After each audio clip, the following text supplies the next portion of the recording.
마태복음 25장 1절에서 8절까지만 교독하도록 하겠습니다. 오늘은 너무나도 잘 알고 있는 열처녀의 비 그리고 달란트의 비유 이 두 가지를 말씀을 전하도록 하겠습니다. 열처녀의 비유는 천국의 실제 관은 또 다른 모습을 가르쳐 주는 거죠. 처녀는 결혼식에 참석한 신부들의 덜러리를 가리킵니다. 이 역할이 너무나도 명예로운 일입니다. 그들은 하나님의 나라의 시민으로서 초대받은 사람들 모두를 대표합니다. 앞으로 보겠지만 또 잘 알겠지만 그 시민들 가운데 어떤 이는 진짜 천국에 들어가고 어떤 이는 그러지 못하죠.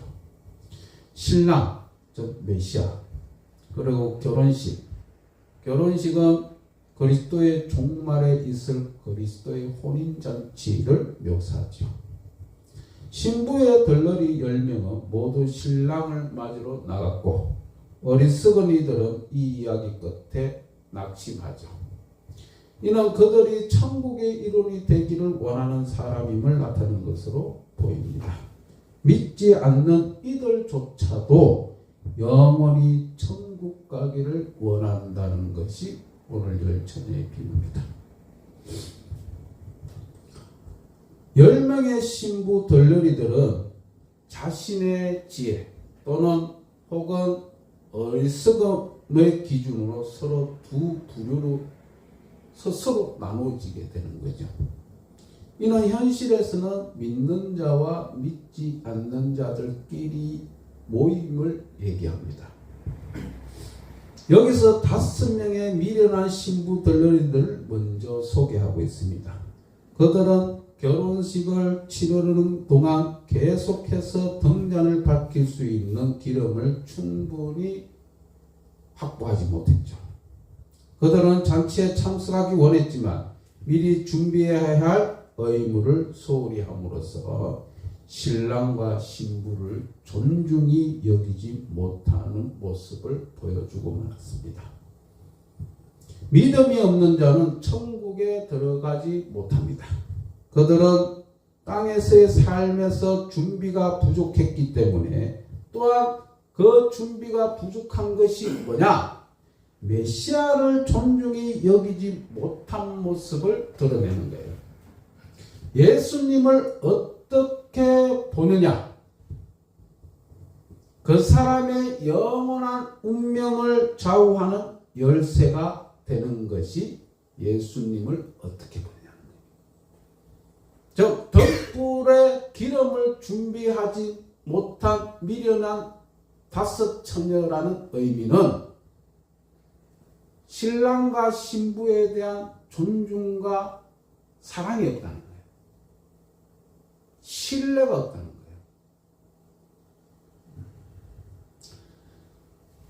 5명의 설기 있는 처녀들은 결혼식이 치르는 동안 계속해서 등잔을 밝힐 기름을 준비하여 신랑과 신부에 대한 사랑과 존경의 마음을 보여주고 있습니다. 마찬가지로 신실한 자들은 천국에 들어갈 것입니다.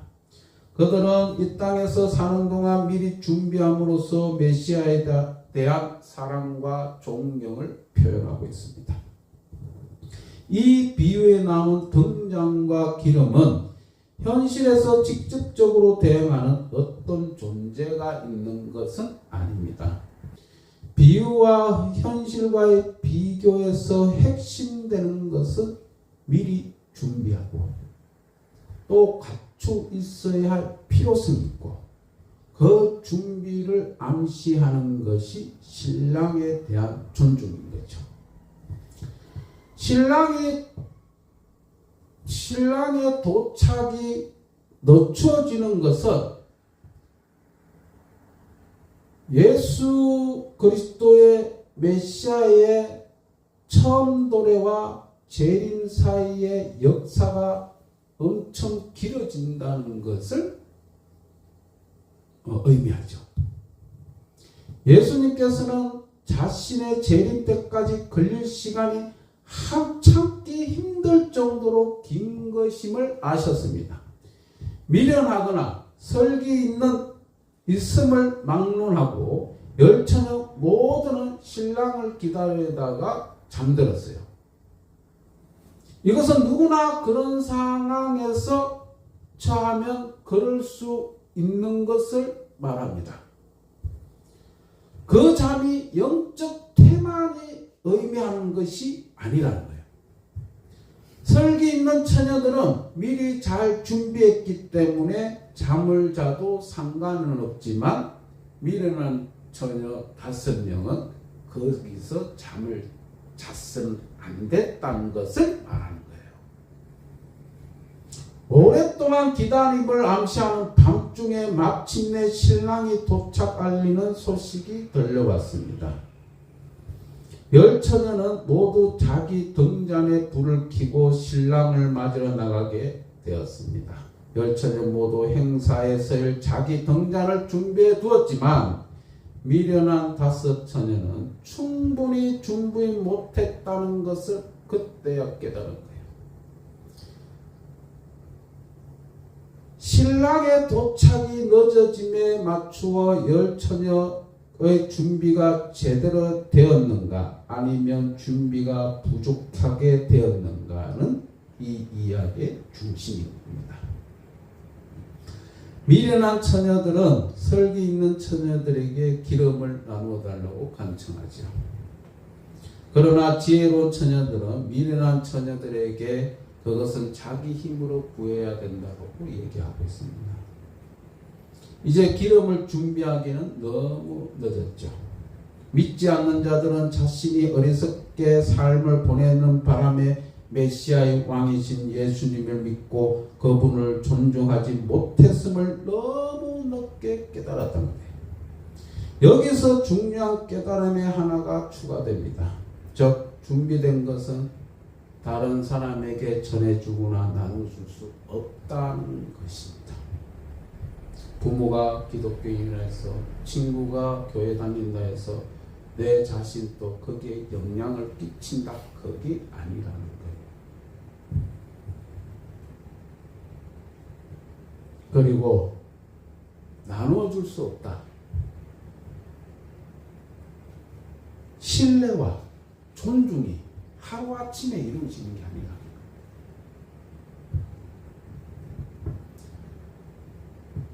내 주변 친구들은 기독교인이 아닌 사람이 굉장히 많습니다. 그리고 고향 친구들에게 내가 목사가 됐다라고 했을 때 그들이 얘기하기를 내가 죽기 전에 그때 교회 갈게. 죽기 전에 하나님을 믿을게. 죽기 전에 예수님 믿을게 라고 얘기합니다. 그러나 그때 가서는 이미 늦은 거예요. 왜? 그때 가봐야 예수님을 신뢰하고 사랑할 수 있는 상황이 되지가 않는다는 겁니다. 거룩한 죽음이라는 책이 있습니다. 그 책에서 마지막 때에 회개하지 않고 살아가다가 죽기 직전에 회개해서 돌아가려고 하니 마치 기업인이 부채가 너무 많아가지고 그 부채를 일일이 다 계산하기에는 너무나 많아서 계산조차도 못한다는 거예요. 그래서 기업이 부도나는 거예요. 마찬가지로 인간의 죄악성, 인간의 회개가 그 많은 죄로 인해서 죽음 직전에 그걸 해결할 수 있느냐? 없다는 것을 얘기하는 겁니다.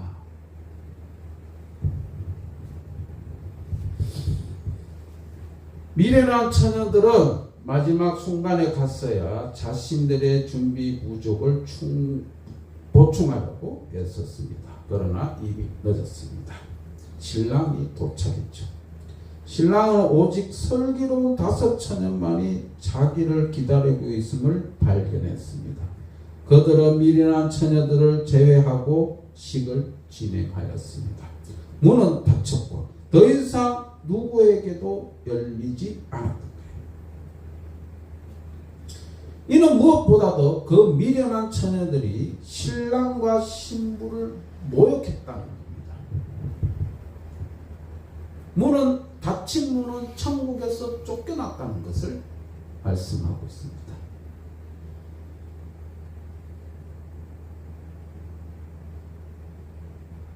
미련한 5 처녀들은 뒤늦게 겨우 혼인잔치에 도착해서 안으로 들어가게 해달라고 사정합니다. 그러나 신랑은 그들이 자기를 존중하지 못했음을 탓하면서 그들의 요청을 거절합니다. 때는 이미 지났습니다. 그리고 신랑의 말인 내가 너희를 알지 못하노라고 합니다. 그들 5 처녀와 과거에 가졌던 혹은 미래에 있을 모든 관계를 부인하는 거예요. 신랑의 대답은 그들과 신부로부터 영원히 격리시킨다는 것을 말하고 있습니다. 살아가면서 메시아 왕을 인정 못하고 겨우 마지막 때 갔어야 이런 어리석음의 결과가 되는 것입니다. 그들은 자신의 성품을 주도하는 불신앙과 반역의 모습을 이미 드러냈던 것입니다. 예수님의 마지막 권면은 이 비유를 적용하는 데 있어 주안점이 되는 것으로 24장 42절에서 처음으로 명령을 내리실 때 사용하셨던 것과 거의 동일한 어휘로 사용하셨습니다. 그러므로 깨어있으라. 어느 날에 너희 주가 임할지 너희가 알지 못함이라. 마태복음 24장 42절. 늘 깨어있고 계속 지켜보다는 뜻을 의미하죠. 우리는 그리스도께서 언제 다시 오실지 그날은 우리는 알 수가 없습니다. 우리가 그리스도 오심을 준비하는 것은 그분에 대한 인격적인 신뢰와 존중을 나타내는 것입니다. 예수님의 재림이 곧 다가온다. 과거에 많이 있었던 사건들이 있죠. 예를 들어서 다미슨 교회 휴가한다고 흰옷 입고 밤 12시에 참 어리석기 짝이 없죠. 그리고 이단자들은 하나님 교회 여기 단골 스님이 하나님 교회 다니는 사람이에요. 주기적으로 종말에 대해서 멸망할 것이라고 얘기합니다. 왜? 그들의 집단 자체가 직결하는데 가장 효과가 있는 그것이기 때문에 그렇죠. 그래서 그 안에서 종말이 올 것이다라고 주기적으로 한 번씩 얘기합니다. 그러면 그들이 있는 교인이라고 말 자체도 못하겠어. 그들이 믿는 그 사람들은 아파트 베란다에 라면을 재놓고 있다고 그렇게 얘기합니다. 그거는 누구한테 들었냐면 그 식구 중에 한 사람한테 들은 거예요.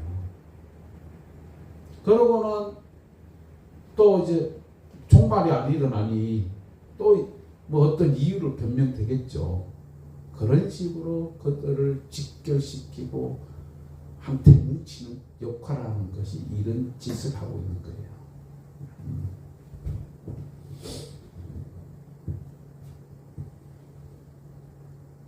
즉, 10처녀의 비유는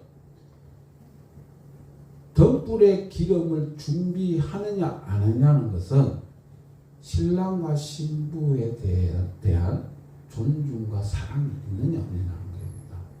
즉 예수님은 어떻게 보냐는 거예요. 다음에 달란트 비유. 앞의 비유는 우리가 언제나 준비하고 있어야 함을 강조하죠. 그러나 이 비유, 즉 달란트 비유는 구체적으로 어떤 삶을 살아야 되는가를 보여주고 있는 거예요. 예수님께서는 이 비유에서 그리고 심판에 관한 마지막 말씀에서 제자들에게 자신의 재림을 준비하면서 어떻게 살아야 할지 어느 정도 구체적인 방향을 일러주십니다. 이 비유는 메시아에 대한 구원의 믿음이 현실의 삶 가운데 어떻게 스스로 드러내는지 잘 보여주고 있습니다. 참된 제자들의 준비에는 왕의 부재 기간 동안 상급을 바라는 가운데 왕의 재산을 조심스럽게 관리하는 청지기의 직분이 포함되죠. 이 비유는 또라는 단어와 함께 즉시 시작됩니다. 이는 천국에 관해 가르치는 또 하나의 비유입니다. 어떤 사람, 즉 예수님을 가리키고 여행을 가게 되었다. 예수님이 다시 오실 때까지를 얘기하고 있죠. 그는 자신이 타국에 나가 있는 동안 자기 소유를 잘 도와줄 사람이 필요해서 떠나기 전에 자기 종들을 불러 자기 소유를 맡깁니다. 모든 그리스도인은 천국을 위해서 일정한 책임을 맡게 되는 겁니다. 어떤 이는 심각하게 여기고 자신의 삶에 지혜롭게 투자하며 어떤 이는 그 책임을 함부로 써버리는 거예요. 우리 각자에게 맡겨진 천국의 부분들은 주님께 기중한 겁니다. 주님은 자신의 소유를 우리에게 맡기신 거죠. 이것은 천국의 재물을 맡은 청지기가 된다는 것에 진지하게 생각해야 합니다. 이 비유가 갖는 독특한 요소는 각각의 종들에게 맡겨진 전마다의 다른 점이라는 거예요. 달란트의 비유, 각 종들에게 5달란트, 2달란트, 1달란트 이렇게 지불하죠. 즉 저마다 다르다는 거예요. 작고 적음이 아니라 다르다는 거예요.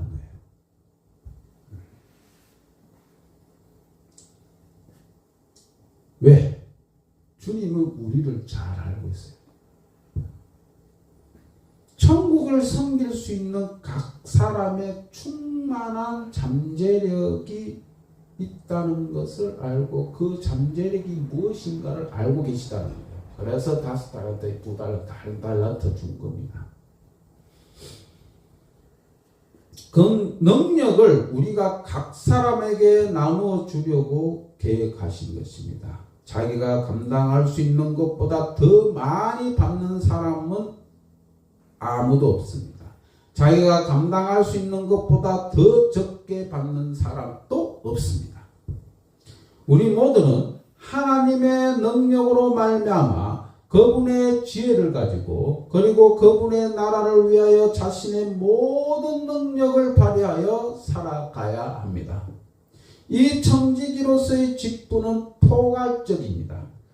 그 안에는 시간이 있고 재능이 있고 영적 은사가 있고 열정이 있고 개성이 있고 경험이 있고 태도가 그리고 물질적 자원까지 있는 것이 그 사람의 달란트라는 거예요.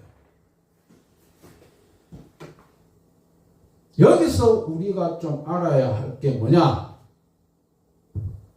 인생의 목적이 뭐냐는 거예요.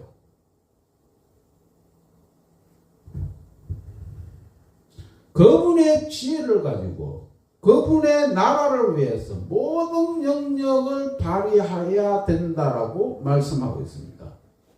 이것이 진정한 인생의 목적이라는 거예요. 왜? 내 개인의 성취와 내 개인의 발전과 내 개인의 능력을 성장시키기 위해서 그 목적으로 산다. 그게 잘 이루어지지 않을 때는 어떻게 될 거냐는 거예요. 그래서 자살이 많은 겁니다. 내 인생 그냥 포기하지 뭐. 그래서 자살합니다. 얼마나 이기적인 거예요. 하나님의 영광, 하나님의 나라를 위해서 이루의 삶을 살겠다.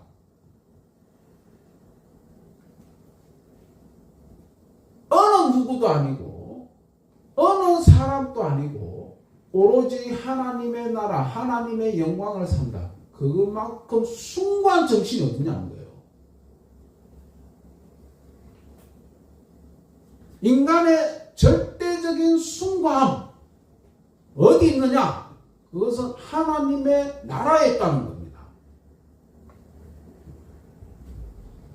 그걸 모르고 딴 데 자신의 위주, 자기 중심적으로 살아가는 사람, 자기 포기하면 끝나는 거예요. 그거는.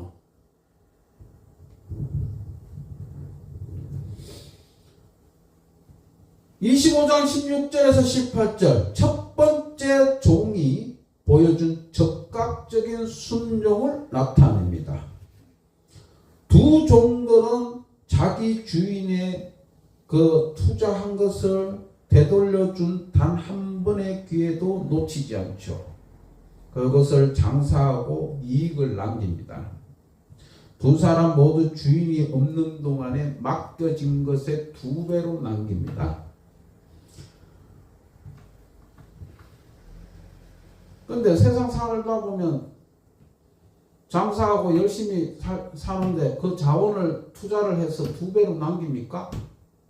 아니죠. 실패도 하죠. 위험 요소가 따르죠.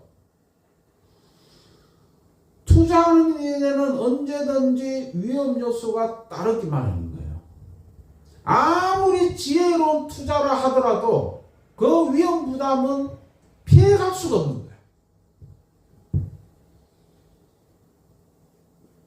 이 두 종의 행동에는 일정한 분량의 위험한 요소가 포함됩니다. 그러나 그것은 순종으로 말미암은 위험 요소인 거예요.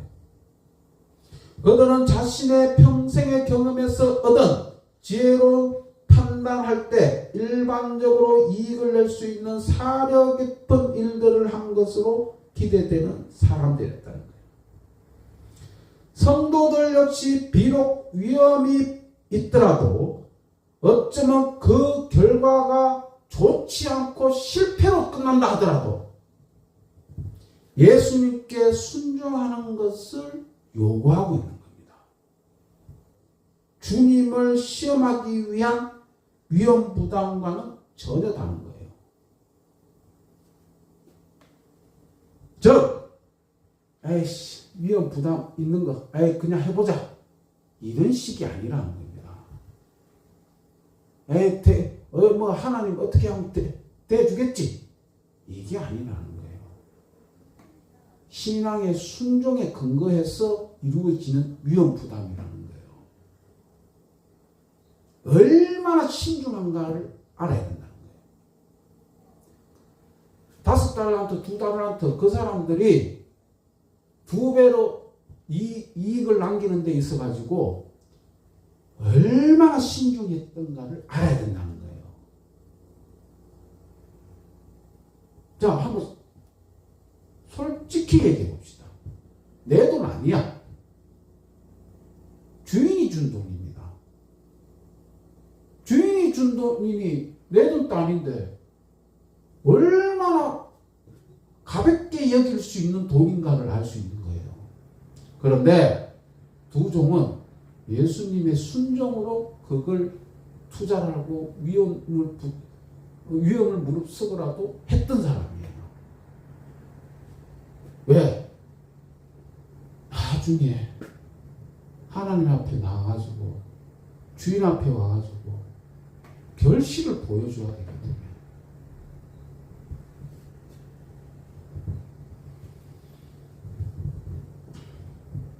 그런데 이와 반대로 1달란트에 받은 세 번째 종은 뭐였습니까? 안전 위주지, 안전 위주. 땅에 묻어버려요.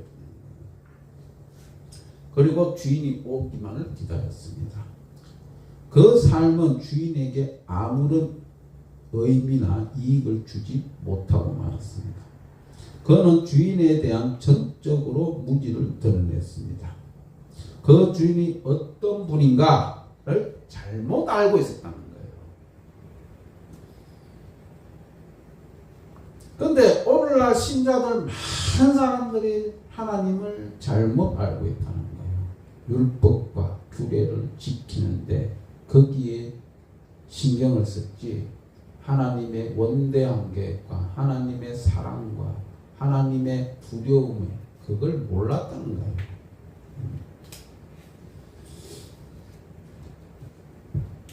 그러면 이 비유의 핵심이 뭐냐는 겁니다. 왕이 다시 왔을 때 우리 모두에게서 자신의 한 일에 대해서 해명할 요구를 한다는 겁니다. 하늘나라의 우선순위에 따라 자신의 삶을 순종과 지혜로 꾸준히 투자한 사람은 왕에게 드릴 결실이 있기 때문입니다. 이 결실이 뭐냐? 이 결실. 돈입니까? 아니죠. 인격의 성장과 성숙, 천국에 인도한 영혼들, 성숙하게 양육시킨 영적 아이들, 사랑의 바탕의 진리. 이게 결실이에요.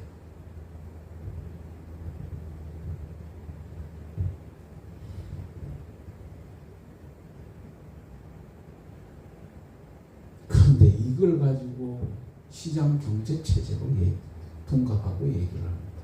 그래서 세 번째 종에게 1달란트 준 것까지 빼앗아 가지고 5달란트한테 줬다라고 얘기하죠. 있는 것도 없애버린다고 얘기하죠. 왜? 성장과 성숙이 없는데 그걸 당연히 빼앗기기 마련이죠. 그런데 그걸 가지고 물질로 둔갑시켜가지고 경제 성장의 위주로 설명하는 그런 그렇게 설명하는 목회자는 무슨 생각으로 했는지는 모르겠습니다.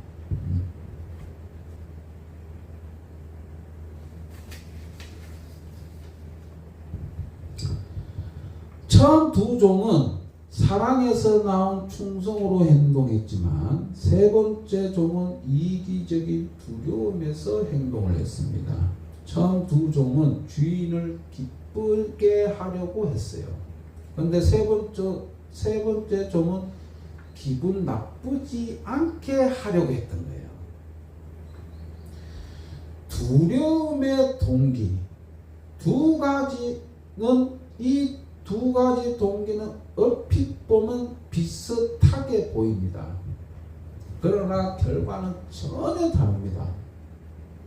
즉 여호와를 경외하다.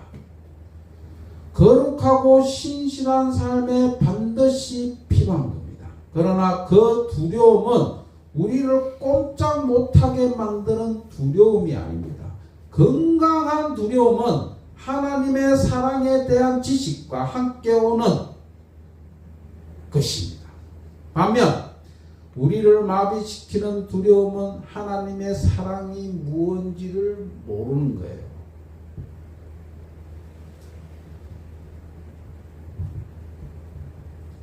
세 번째 종에 향한 주인의 반응은 악하고 게으른 종이라고 안전 위주의 행동과 그 주인을 불쾌하게 만들지 않으려는 명백한 의도는 단지 그의 자신 중심적이고 불순종하는 마음을 가리는 연막에 불과했다는 거예요.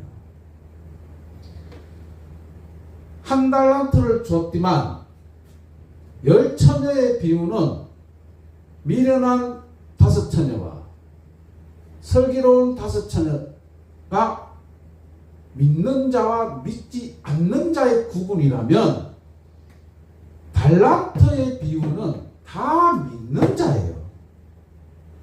믿는 자가 천국을 소유하고 나는 소유했으니 하나님이 주신 그 한 달란트 그냥 안전 위주, 그냥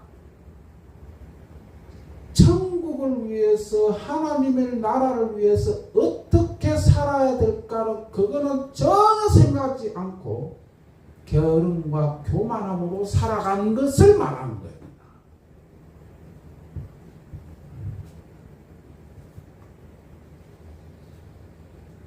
오늘